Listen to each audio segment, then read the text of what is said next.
Hey, I'm producer Jim from Around the House with Eric G. I work with Eric every day, so trust me when I say he's got the best home improvement tips on YouTube. He'll teach you how to fix your house, save money, and avoid those oops moments, like the time he almost glued himself to a countertop. Seriously, if you own a home, or just like watching a guy who might set off the smoke detector, you need to subscribe to at Around the House Eric G. Because if Eric's not helping you, I guarantee he's breaking something, and you don't want to miss that. You won't be disappointed.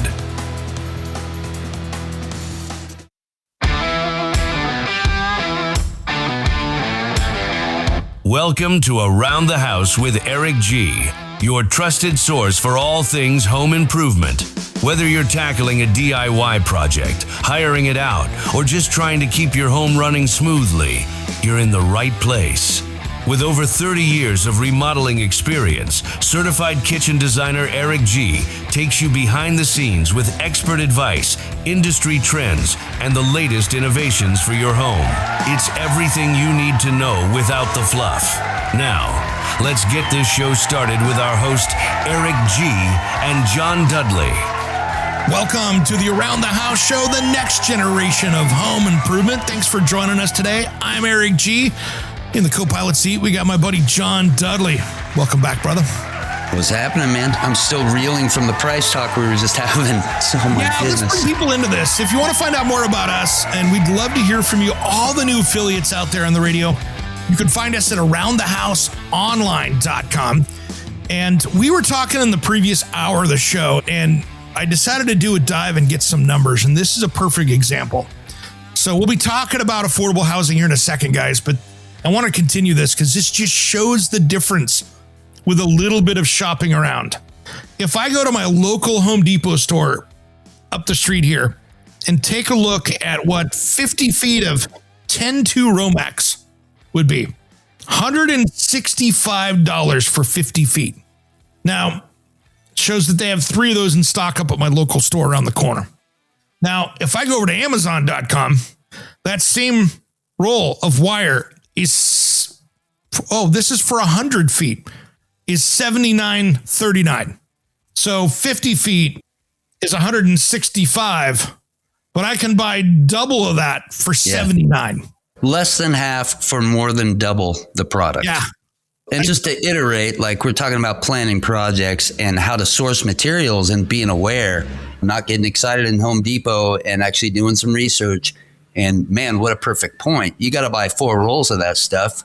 You just paid for a kitchen sink again, or a toilet, or whatever you're doing in your remodel. Rolls, at $79. You just save $300-$400 and you get it tomorrow and you don't have to leave your house. Not that I like to tout Amazon, but damn, dude, I don't either, but on this one here, I'm literally talking about it because 100 feet of that on Amazon is $216 versus $79. On Home Depot, you mean? Yeah, but on Home Depot, yeah. So HomeDepot.com is $216 and Amazon is $79.39. That's just for insane. The same product. It's literally 3 times. Yeah, almost. That's where you definitely got to do the math and save some money. Talking about saving money, this is we're going to get into my pet peeve in yours too. Oof, yeah, here we go. And affordable housing is something that we've been talking about, the politicians have been talking about, and there are so many different facets about it. I thought Johnny would just have a great conversation with you guys today about this, because there isn't a one size fits all here, but there's a lot of big pieces that are creating the problem that we have of getting people into homes or into their first home and maybe getting them out of an apartment or renting and get them into being a homeowner. And I wanted to start out with one thing first, because I started doing some research here. And one of our biggest problems nationwide, because there's a lot of things that are happening regionally that cause this mistake of getting expensive housing. But let's talk about this. In 1950, the average new starter home was 983 square feet. So you had a 2-bedroom, 1 bath. Look at Levittown developments out there on the East Coast.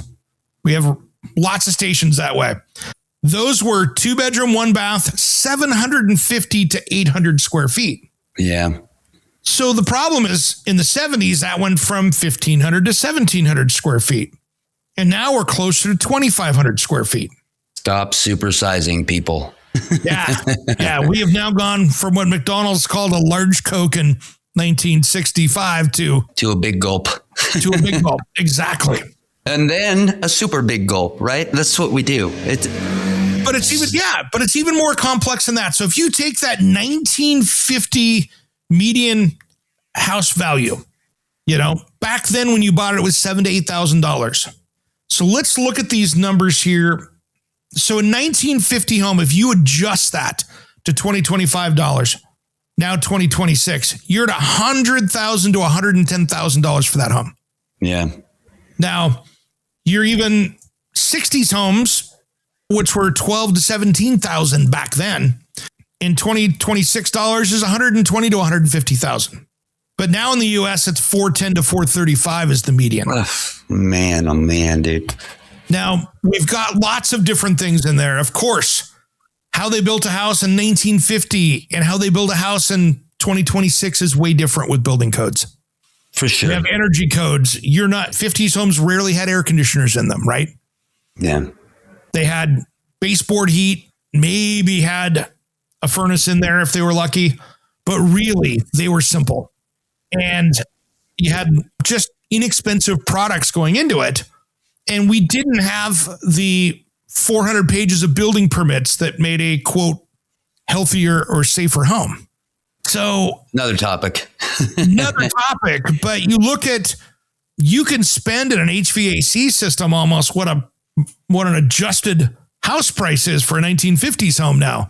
Yeah. That all in a new house. Your example on a new water main line for $60K, that used to buy you 3 houses. And I get it, right? It's adjusted. But something to consider, you mentioned something that struck me, and I'm just going to keep leaning on the supersize thing because I got a bug in my side over that kind of stuff. Any more, any bigger, we're making less babies now, but we're buying more square feet. Well, why? Why do you need a 4-bedroom house if you're just a couple? Unless you're planning and you know that you're going to be there for 30 years and make 3 babies, cool, go at it, make one an office. But you don't need that house just because your neighbor's got that house. And I can think of a dozen friends right now. What do you need 3,500 square feet for? And I'll tell you, living here in Columbia, I live comfortably in around 900, 1,000 square. It's fine. Couple of balconies. I spend most of my time working outside anyway on the balcony. Yeah. I was thinking that yesterday. I don't even use my house hardly. Exactly. And I think that's a really big, important part because we see that supersize mentality, which has really got us on the wrong track. Now, we're going to have to go out to break in a minute, but one of the things too that's really got us going is in certain areas, whether it's a state or it's a city or a county, whatever municipality you have around there, they are artificially raising the prices of the raw land by how they're doing the governing of that. And we'll talk about that when we get back, because so many states have got it right. So many states have it wrong.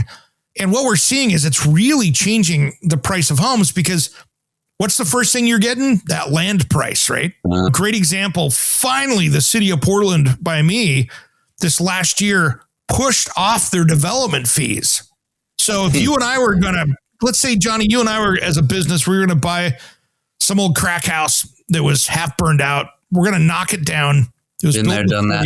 And we're going to put a new 2,100 square foot house there, let's say. Nothing crazy. Yep. You could have $80,000 to $90,000 in development fees for the permit. That's insanity. And that's real insanity when it comes to that. Because, for instance, here, a house built before 1940 in the city of Portland, you have to hand disassemble it so you can reuse it. You can't bring the excavator in. A team of people go in there with pry bars, hard hats, and gloves and claw hammers and tear the thing down stud by stud. Yeah, I want to talk about this when we come back because I know we're short on time, but I've got so much experience with that and redoing 1890s homes and how we did it and what I paid for permits. Ridiculous. Absolutely. Absolutely. So guys, if you want to find out more about us, head over to Around the House aroundthehouseonline.com. If you're new to the show, we'd love to hear from you. Where are you in the country? What's going on in your world? We'd love to hear from you. Around the House will be right back after the important messages. Welcome to the Around the House family. We want to thank all of our new affiliate stations on the Talk Media Network. If you are new to the show, you can find out more at aroundthehouseonline.com. While you are there, you can follow us on all our social channels. Make sure you follow us on YouTube, where we have tons of videos of projects and our podcast, or catch it later on your favorite podcast player. Stick around, we are just getting started. We will be right back after these important messages from our sponsors.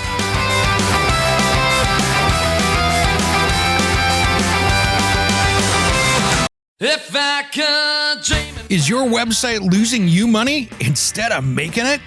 Slow load times, outdated design, or a clunky mobile experience could be driving those customers away. At SiteHypeDesigns.com, we turn bad websites into high-performing, customer-winning machines. Our expert designers create sleek, fast, and SEO-optimized sites that don't just look good.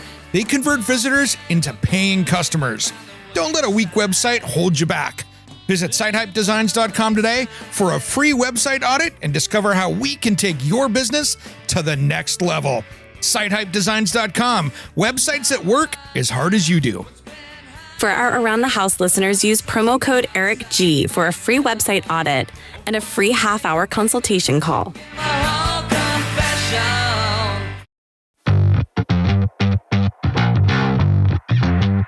Hey folks, Jim here, producer of Around the House Show. You're loving the audio tips right now, but here's something new. Our full-length episodes and expert interviews are now on YouTube as video, so you can watch the demos, tool close-ups, and guest interviews, or just hit play and listen like a regular podcast. Just search Around the House Show on YouTube, hit that red subscribe button, and turn on notifications. It's free, and you'll get the best of both worlds, visual how-tos when you want them, audio when you're on the go. Don't forget to subscribe on your podcast app too. Thanks. And now back to the show.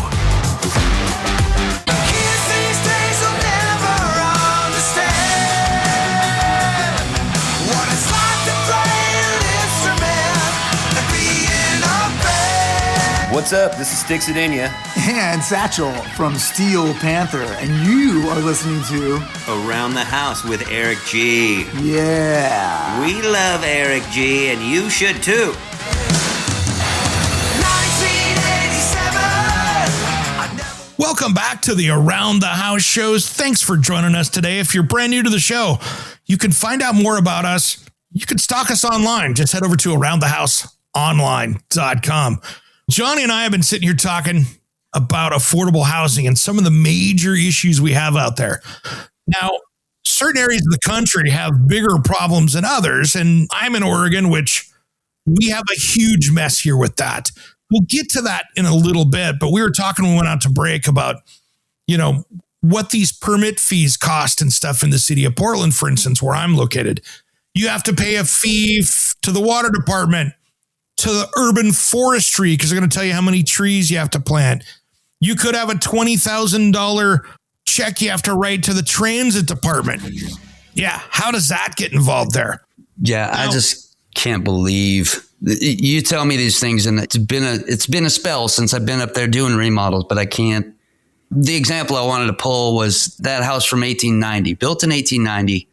I pulled down the whole back half of that house with my Suburban. Yeah. There was no plucking it apart board by board. It was just knock that thing down. Take it down. Hand-drawn permits that I delivered myself. I didn't need an architect. I didn't need permission from the Forest Service, for crying out loud. And I think I might have paid, I don't know, $1,600 for permits or something.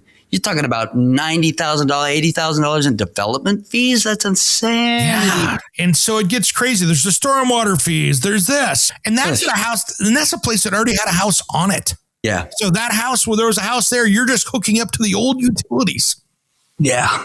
And that's double taxation is what that is, or triple, or quadruple, whatever it is. Right? Now, the good news is the city of Portland said, hey, no one's building houses here anymore. Maybe we should stop some of this. Yeah, so there's a moratorium for many of these up until 2027, I think. So for another year or so, we've got that slowed down, but so many other cities have that. Now, Oregon, Washington, and Tennessee have an even bigger problem. Man. Now, this is a big one. We'll talk about some of the stuff you and I were talking about, Johnny, in a second, but here's the biggest problem. We have urban growth boundaries. What is that? That is in the city of Portland or in Oregon here, we have the state and the counties go together and they have to create a plan for growth. So the problem is, Johnny, you could go out there and go, man, I just found 10 acres in Hillsboro. I'm going to build a house. I'm going to build another house over here for this. Maybe I'm going to put 4 or 5 houses on it. You buy the property, then the city or the county goes, you're outside of the urban growth boundary. You can put 1 house on that. So your hands are tied. So I mean, shame on you if you didn't do the research, but yeah, it gets ridiculous. It does. But here's the problem. Now, in many states, you'll go around and go, wow, there's a very cool $110,000 lot to put a house on.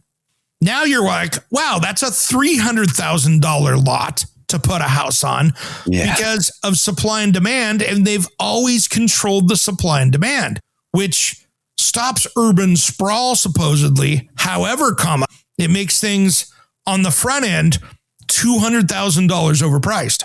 Yeah. All that money is going to a good cause. Oh, yeah.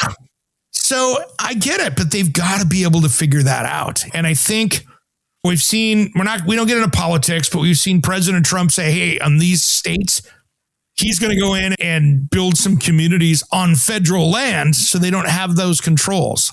Yeah, that's right. Interesting to see how that works. I'm curious. But like states like Oregon, I think we've got like 60% of the land is state owned. Oh, state. Yeah. So it's state or federal. So most of it's Forest Service or whatever land. And so that also helps it hurts a lot of these small communities because they don't have any tax dollars coming out of that. That's tax exempt. Yeah, for sure.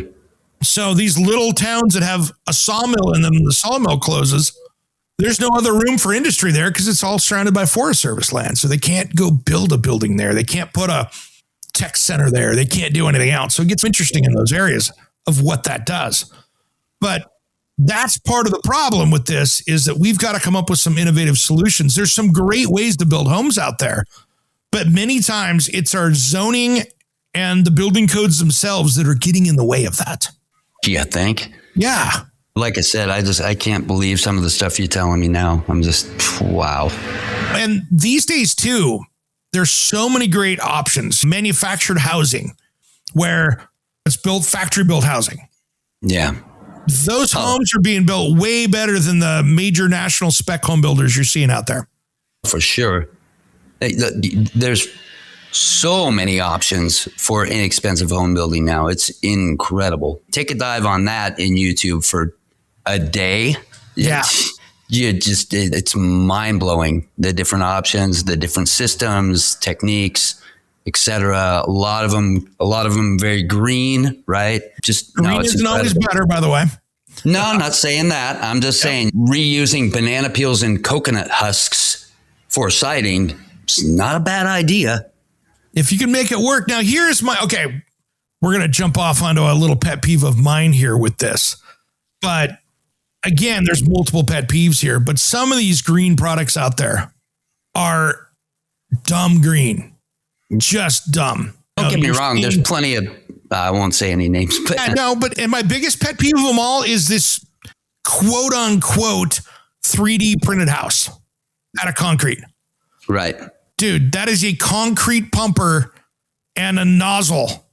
Yeah. That is coming out, that is moving the arm around. And like you're trying to use cake frosting, you're going to stack a line on top of another line on top of another line and expect that to hold up, bro.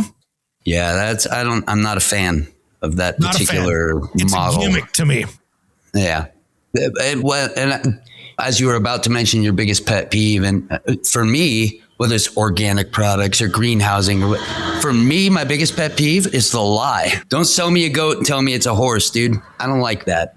Do you remember those cabinets that were coming out right before you left there? There was a company down here in Portland that was building stuff out of, they were using like wheat and corn husk to build particle board. And it was green. It was sustainable for cabinetry. That stuff was like building cabinet boxes out of rice cakes. If you looked at it wrong, you broke the corner. Just crumbled. Yeah. And I rescued 2 projects that were up in the mountains, up by a golf course outside of Seattle up there. We'll just leave it at that because I don't want to get too in the weeds on that. But green cabinets. They ordered the cabinets. They got them installed. They wouldn't even hold the doors on the cabinets where they were pulling out of the hinges, sides of the boxes. Builder called me up and said, hey, man, how fast can you get cabinets? I need to throw these away. How green is it when it's going to last in a house for 5 years and you have to throw in the dumpster? Not green. Yeah, there's a full deep dive on all that stuff. So, yeah, we're using coconut husks and banana peels, but, we're dumping gallons of toxic resin into them to make them stay together. Super green, dude. Way to go. Yeah, way to go. Yeah. Let's throw some more toxins on top of it. Don't buy the hype. That's all I got to say in the green area. Don't buy the hype. Do your research. Not a fan. Hey, Johnny, we got to go out to break. When we come back, we're going to talk more about this. I got another one here that we should talk about. It's a big part of it, I think, that we need to figure out too. And we'll do that just as soon as Around the House returns. Make sure you check us out on our website at aroundthehouseonline.com. Around the House, we'll be right back. Don't change that time. Are you a contractor, landscaper, or small business owner? Are you tired of renting or pulling that worn-out trailer to the job site? Is that really the best look for your company? It's time to up your game and check out the trailers from Summit Trailer. If you want the highest quality trailer you can own, they are proudly made right here in Oregon with a dealer network all along the West Coast. What I love about my Summit trailer is that it's a dump trailer that was designed to work.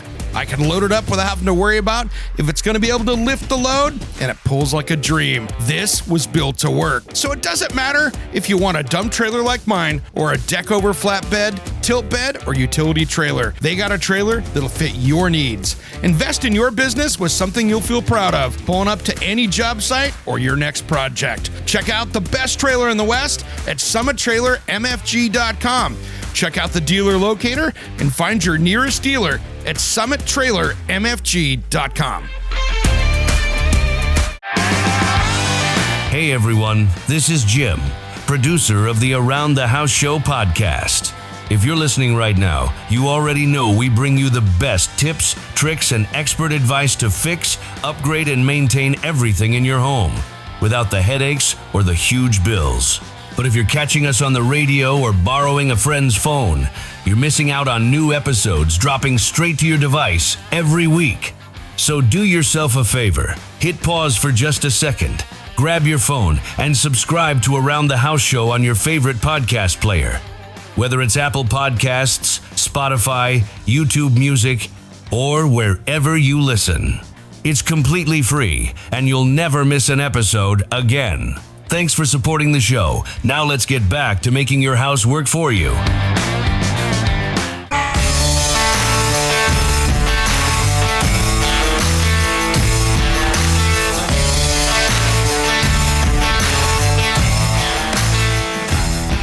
Welcome back to the Around the House Show, your trusted source for everything home improvement. I'm Eric G. John Dudley, man, this is a great rant for you and I, brother. Yeah. Here. It's a little dangerous, but it's fun. Yeah. And the thing is here is it's a great example again here in Portland. I'm just going to say my city, I don't live in the city of Portland for obvious reasons. I live outside of it. But one of the problems I had there when we were pulling building permits and doing stuff is back when I was really working on this in 2017, 2018, 2019, if you went to get a kitchen remodel permit, because you had to put in 4 new circuits and whatever HVAC stuff you needed to do this kitchen. If you look at the city's records, you would go, why is every kitchen remodel permit for $24,990?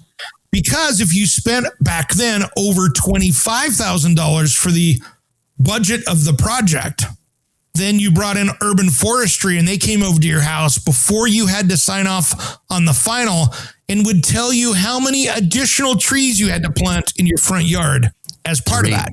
To remodel my kitchen. To remodel your kitchen. What a sham. Yeah. I just got to say it out loud. So all of a sudden we're having to pay for architect to come out and draw out the entire footprint of the house so they could tell us where the trees go in. So it's not only did you have to do that, and the trees were a certain size, they were at $700-800 a tree. Then you had to pay someone to draw out the whole footprint and where the existing trees are, so then they could put it on the plans and tell you where to put them. So there goes $10,000 out of your budget. When did this become a thing, and how? Like, you're talking about the interior of the house.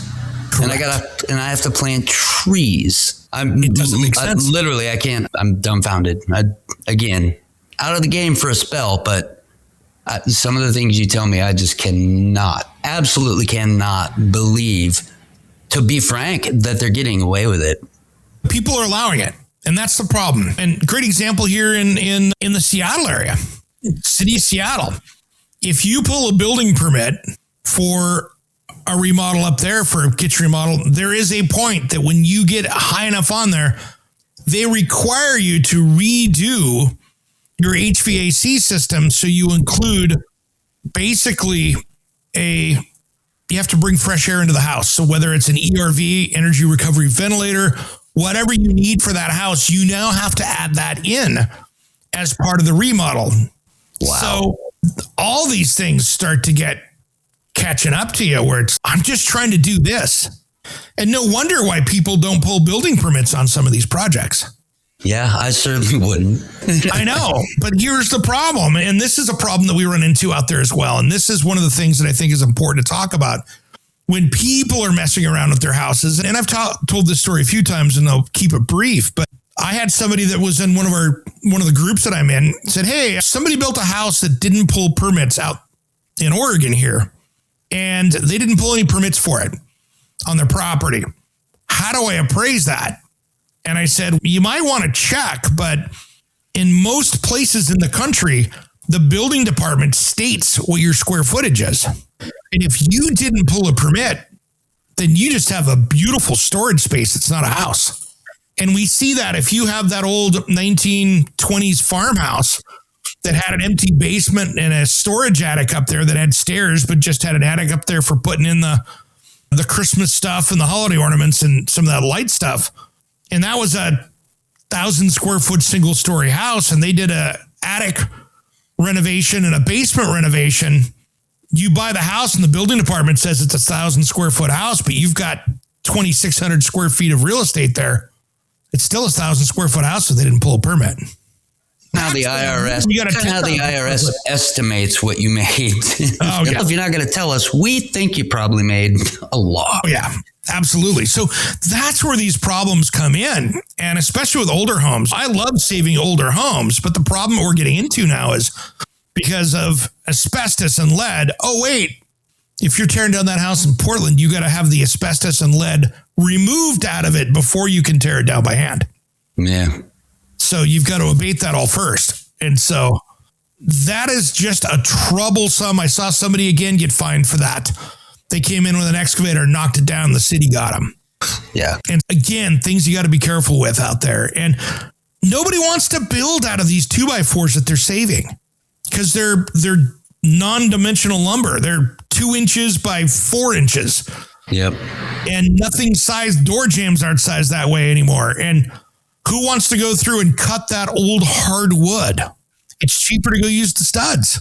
Yeah. And that's not helping our affordable housing. And then, of course, the big one, Johnny, is we got rid of all the trade schools out there. And we did CTE classes where we're teaching kids computer programming and healthcare and things like that. But that wood shop, metal shop, auto shop, whatever, it's been removed out of so many schools out there, and they call it CTE, but they didn't put it back in.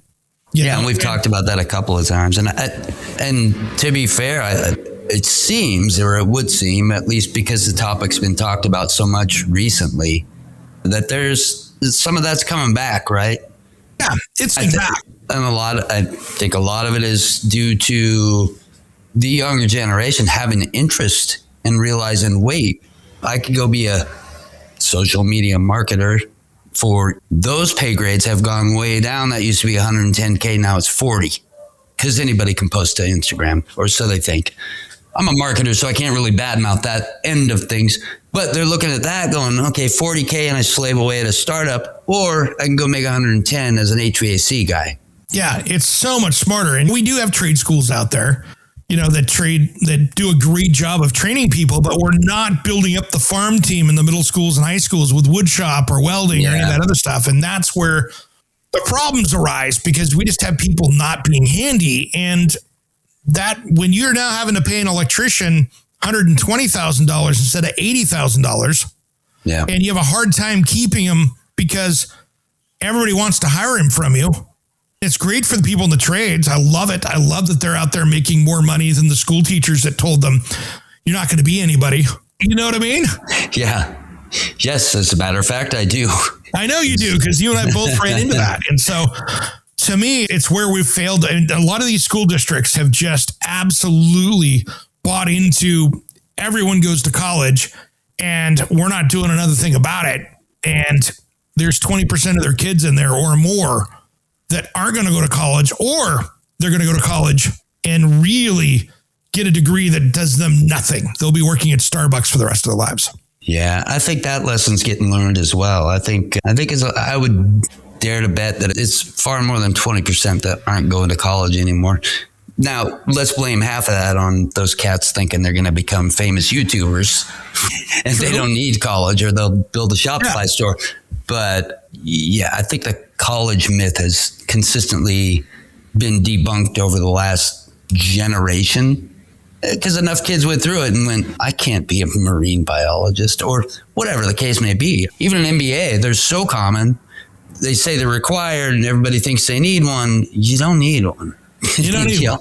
You honestly don't need one, because people want good help. And if you're good help, you're going to get hired, whether you have an MBA or a whatever. Yeah, absolutely. Now, when we come back, I want to dive a little deeper on that one, because there's a little bit more of a rant on there for me on that one that I think that we need to fix out there. And I think we're getting close to that.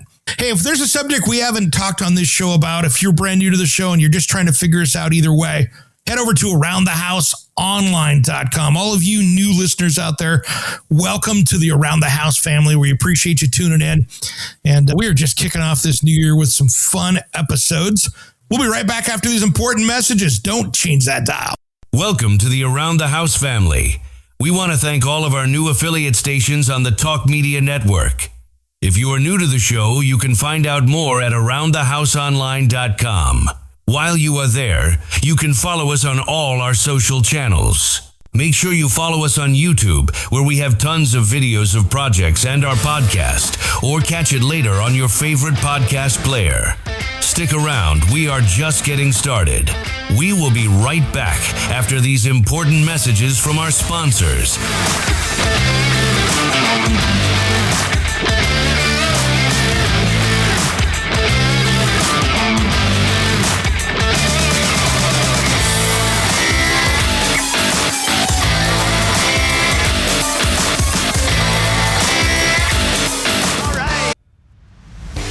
Hey, it's producer Jim here, and Eric G has no idea I'm doing this. When you sign up for the Around the House Insider, you're not just getting early access to the weekend show, exclusive extended episodes, the full back catalog, and a direct line to Eric himself. I'm throwing in 2 Around the House stickers on me, just for signing up. But don't wait, this is only while supplies last. It's just $4 a month. Head to aroundthehouseonline.com or click the link in the show notes. Shush! Don't tell Eric. Hey everyone, this is Jim, producer of the Around the House Show podcast. If you're listening right now, you already know we bring you the best tips, tricks, and expert advice to fix, upgrade, and maintain everything in your home without the headaches or the huge bills. But if you're catching us on the radio or borrowing a friend's phone, you're missing out on new episodes dropping straight to your device every week. So do yourself a favor, hit pause for just a second, grab your phone, and subscribe to Around the House Show on your favorite podcast player. Whether it's Apple Podcasts, Spotify, YouTube Music, or wherever you listen. It's completely free, and you'll never miss an episode again. Thanks for supporting the show. Now let's get back to making your house work for you.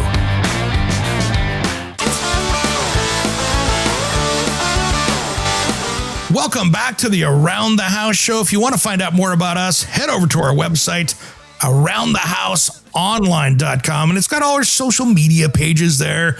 You can follow us on YouTube, Instagram, and then we do have our closed group, which is Around the House Nation on Facebook.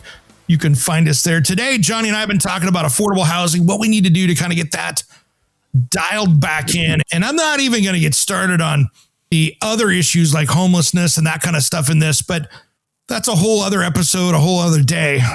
But really, one of the things that I think that we could do to fix getting kids into the trades and really getting these built up, because we're still losing people faster than we're bringing them in.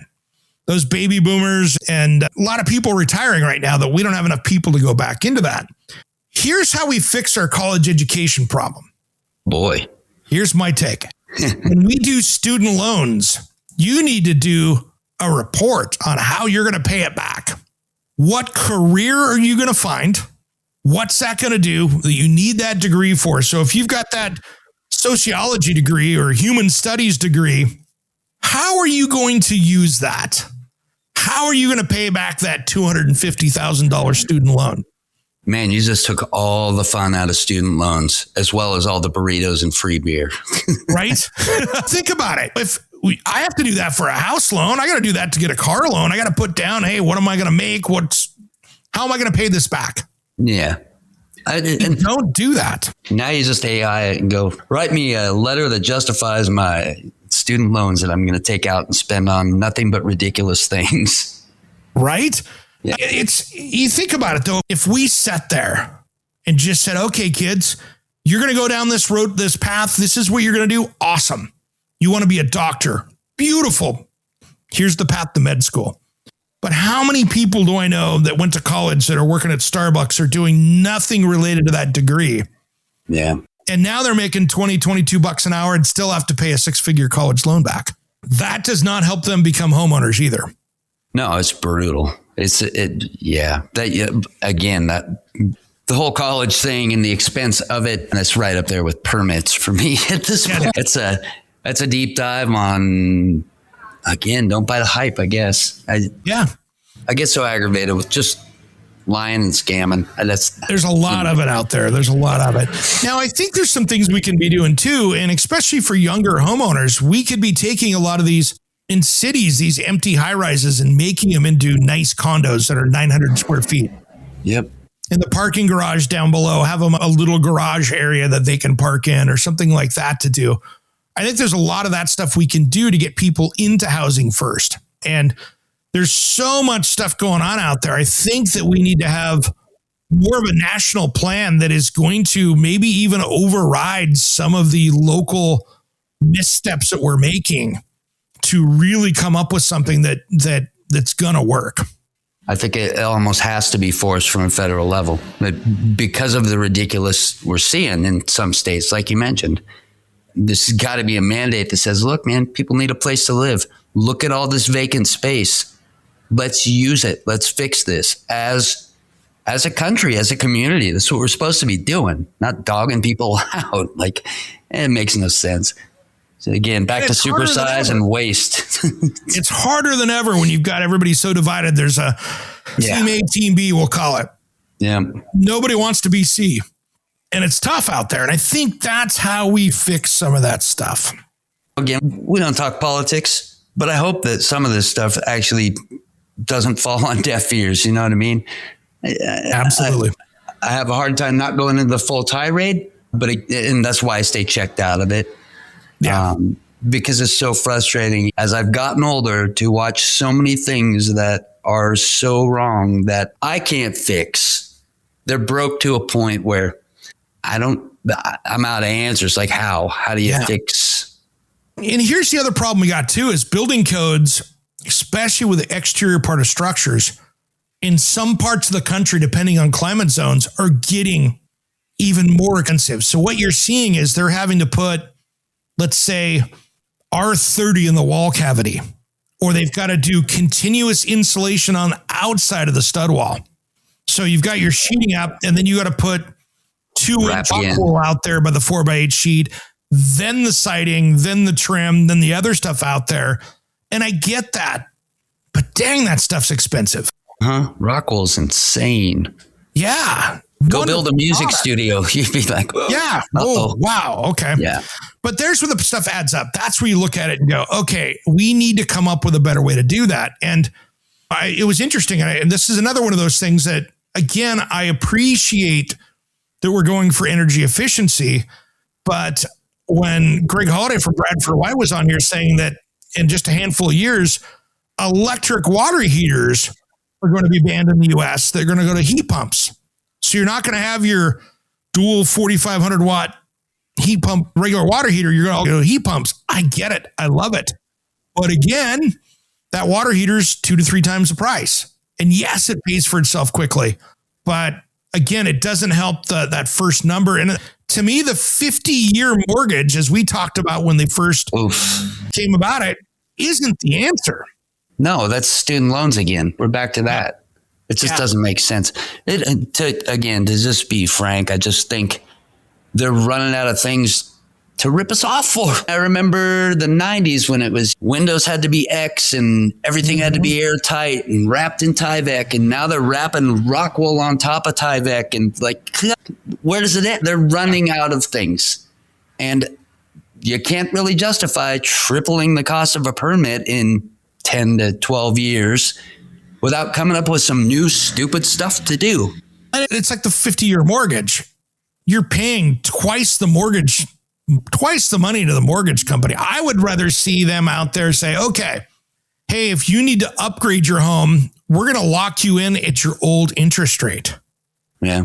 So if you had a 4.5% loan and you want to go buy another house and it's at 7.5%, I'd much rather see something like that where they're like, hey, we're going to lock it in here, or we're going to do a fixed low interest rate for first-time home buyers. You're going to be at 2.99%, period.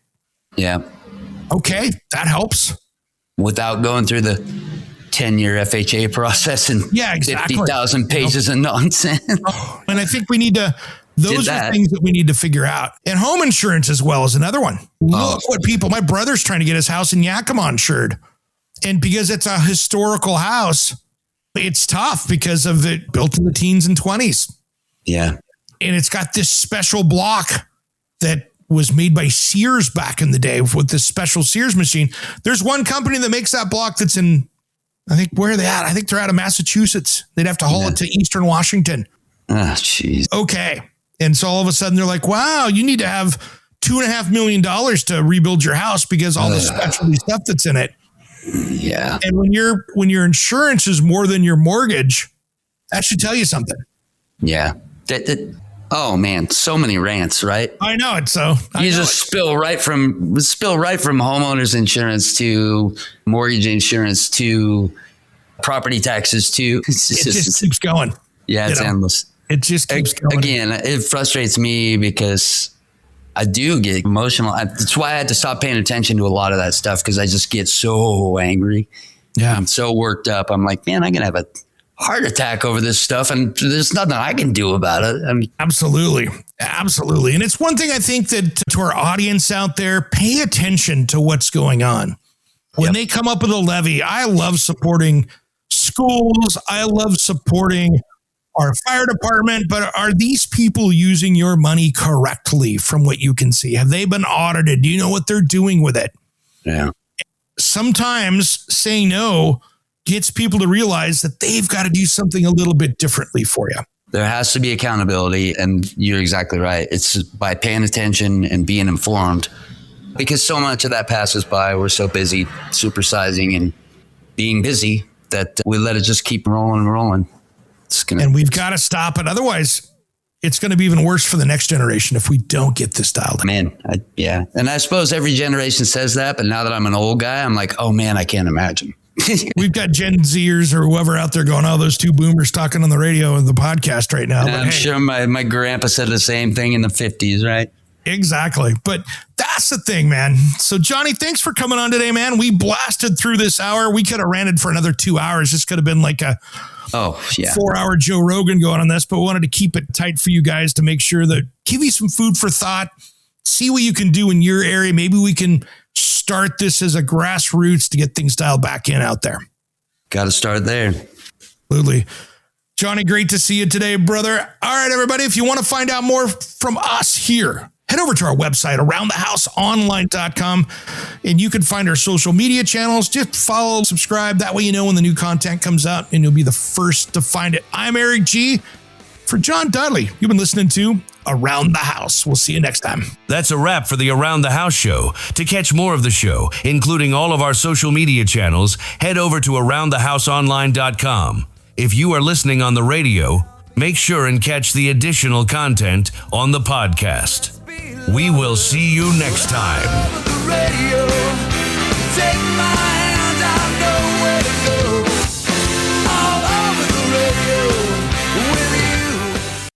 Hey, it's Eric G. with Around the House. Are you looking to grow your business? Need a spokesperson for your company? Maybe an MC for an upcoming trade show? Or maybe you want to up your game and shoot some promotional videos? My team of experts would love to chat with you. Head to aroundthehouseonline.com and fill out the Contact Us form, and we'll set something up. Thanks for listening to Around the House.